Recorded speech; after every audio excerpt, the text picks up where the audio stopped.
Ladies and gentlemen, Star Wars The Clone Wars reaction, Season 2, Episode 16, Cat and Mouse. We are starting out today, finally, with our Clone Wars reaction series. This will be my first time ever watching the Clone Wars in chronological order. I have seen the Clone Wars before, obviously, so this is going to be more of a deep dive series where we analyze some more in-depth parts of each episode, but I have also heard that the Clone Wars makes a lot more sense if you watch it in chronological order, so I'm looking forward to seeing how this is going to change my perspective on the series and some of the characters. But with that being said, if you guys enjoyed this video, make sure you drop a like, subscribe to the channel, all that fun stuff. I'm literally a diabetic. If that's not enough to get you to subscribe, I don't know what is. But with that being said, let's get into Season 2, Episode 16. A wise leader knows when to follow. Indeed. Love the quotes. Christosis is such a cool planet, man. I wish we got to see so much more of it. That's a planet I'd like to see in like a Battlefront style game. Senator Organa? Senator Organa! General, another cruiser's been hit. Master Kenobi better get here soon. Pull forward shields! Incoming fire! Damn. Lauren had his panties in a bunch there. And it smells good. Oh, does it? You know, it annoys me because a lot of people think that Trench is like just another generic, like, separatist alien leader, politician or whatever, but he's, to me, he's one of my favorites, like, war generals in all of Clone Wars. I mean, think of the things that this dude has managed to survive. By the end of the series, like, half of his face is gone. He does eventually meet his fate at the hands of Anakin, but it's still just cool to see a character that isn't really essential to the viewing experience of the Clone Wars, but he is an essential character in the background, and we don't see too much of him, but we get just enough to where we know he's important, but we don't really know what he's always up to, and I don't know, he's a pretty cool guy. As far as character, not a cool guy morally.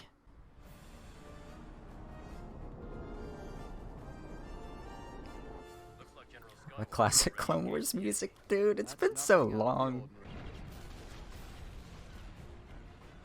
Anakin, I want you to withdraw. Withdraw? I brought a new toy that might give us an advantage. Oh, did you? You know, it's been a long time since I've seen Season 1 and Season 2 of the Clone Wars, and I have to admit, there's a lot of stuff that I've forgotten about. A lot of these episodes feel very foreign and new to me because it's been years since I've seen them. Aside from landing at Point Rain, I'm really enjoying this. My childhood. Recycle the shields and let the cannons reset to a full charge. See, this is what I'm talking about too. Like, this guy is, like, Trench is actually competent. He's not just gonna go guns blazing constantly. Like, there's actually a strategy behind everything he's doing. He knows that there are better approaches to take than just trying to full out kill your enemy, man. Like, this guy's got, this is why I admire and respect him in a way. He didn't survive the Clone Wars by sheer luck, man. Like, he survived because of his wit. Okay, maybe a little bit of luck too. Like, he does get blown up 3 times and survive, so, you know. It's a stealth ship. Obi-Wan, you sneaky dog. It's such a weird ship design, man. Some trick? Let's hope the Separatists think so. So I did a bit of research. And? I believe the opposing commander is none other than Admiral Trench. If I remember my military history, wasn't he vaporized at the Battle of Malastare and Arrows? Quick bit of information. I absolutely love this part because the Battle of Malastare Narrows is one of the things about the Clone Wars or pre-Clone Wars fights that intrigues me the most. So it was basically a fight over Malastare. Trench had his corporate fleet blockading the planet, and Yularen basically tried to engage him and break the blockade, and obviously, of course, he failed. Trench was presumed dead at that battle, though, or I believe what happened was a Jedi led a task force or something along those lines, which resulted in Trench losing his ship, which is originally why they thought he was dead. But yeah, the Battle of Malastare Narrows is something that I've always been intrigued by. I should do more research, but yeah, really cool. I highly recommend you look it up It's a short little story, but it's fun. Firsthand, a corporate fleet was blockading Malastare. There you go. A fleet led by Trench. That's why I recognize the tactics. He tore our ships apart. We barely escaped with our lives. In the end, a Jedi-led task force moved in to settle the matter. Trench's ship was destroyed, and we assumed he went down with it. Yeah, so there you go. Basically, I knew there was some sort of Jedi task force. I don't actually know which Jedi led the task force, but if any of you guys know, let me know down in the comments. We're leaving. Dude, CT-1284. Spark reporting for duty, sir. dude, I think they're like the Spec Ops clones. I forget exactly what they're called. I'm ashamed to admit, but there's a Battlefront 2 mod that adds them into the game, and it's one of my favorites. I absolutely love these guys. I really wish we got to see more. Unfortunately, I think this is one of the only episodes that we get to see this color of clone Spec Ops with this helmet design as well.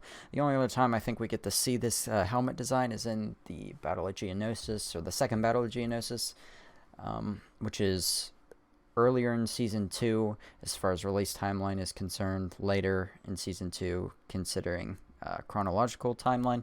But yeah, dude, they're just, I mean, come on, they're so sick. We lost one of our starting lineup, kid. Ready to step up and take his place? Yes, sir. Just show me my station. 1-5. It's so cool, man. You gotta wonder, though, why ships like this weren't used more frequently in the Clone Wars. Or maybe they were and I'm just not aware. But for some reason it seems to me like after this incident in particular, like the technology seemed to fade. Doesn't look like they can detect us. Yes, but if you get any closer, they may not need us to know we're here. Relax, Admiral. Hey, you wanted to come on this ride. Dude, he was flying ridiculously close. Send the hyena bombers to Damn. Senator Organa on the surface.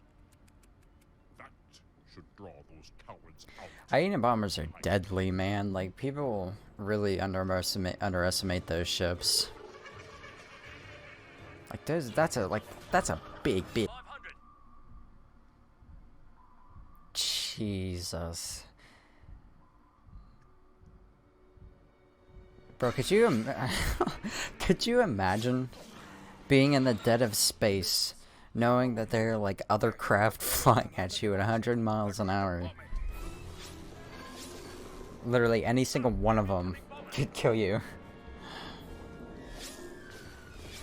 Oh, that's such a cool shot. Get me General Kenobi. Help us, General Kenobi. You are our only hope. Oh, that sounds familiar. I never caught that reference. Dude, you really gotta hand it to Anakin. He truly is, like, one of the greatest pilots to ever exist. I love how the Clone Wars, like, isn't afraid of that little cliche either, and how they build upon it. I think it's cool. I think it was a good decision. What you got, Spark? There's an open communication signal coming from the enemy. Better tell the General. Now that they know we are here, what's your plan? I'll think of something, Admiral. In the meantime, I've got Trench right where I want him. Thinking about us. General, there's a transmission on the open frequency. It's the enemy. I can't get over that clone design, dude. It's so cool. Join the Separatist Alliance. Turn back now. Retreat while you can, for I am your doom. See, again, man, this is why Trench is frightening to me. Not because of his speech or anything, but because he's so confident, and he has every right to be. Because he's so smart and capable of competing with Jedi in space combat. And it really is a cool thing to see such a character in a kid's show, you know? Again, when I was little, I remember, you know, watching through these episodes, and I didn't think twice about this scene. It was just another evil villain that the good guys would defeat in the end, which is ultimately what happens, but it takes a couple of seasons and it keeps coming back, which is unexpected, I guess. But it's just adding more to his character, man. Well, no ship this small usually has a cloaking device. Maybe he's tracking the magnetic signature. It's interesting to think about ships that could be the size of cruisers that have cloaking devices. That would be really cool to see. But they're locked onto our magnetic signature. He took the bait. Turn off the cloaking device. Divert all power to the engines. Damn. He is headed right for us. Can't. Raise the shields. We cannot. The shields are still recharging.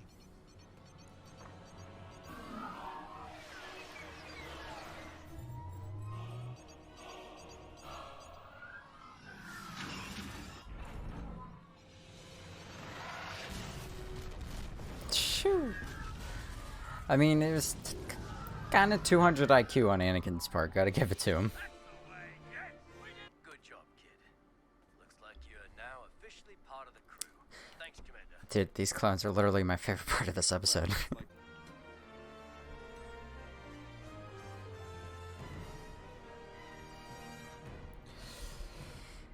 Oh man, dude, that brought back a lot of memories. Alright guys, well that was Star Wars The Clone Wars reaction episode number 1, season 2, episode 16. I hope you guys have enjoyed. Let me know what you guys think of this episode down in the comments. I'm curious to hear your opinions on Admiral Trench and all of that cool stuff.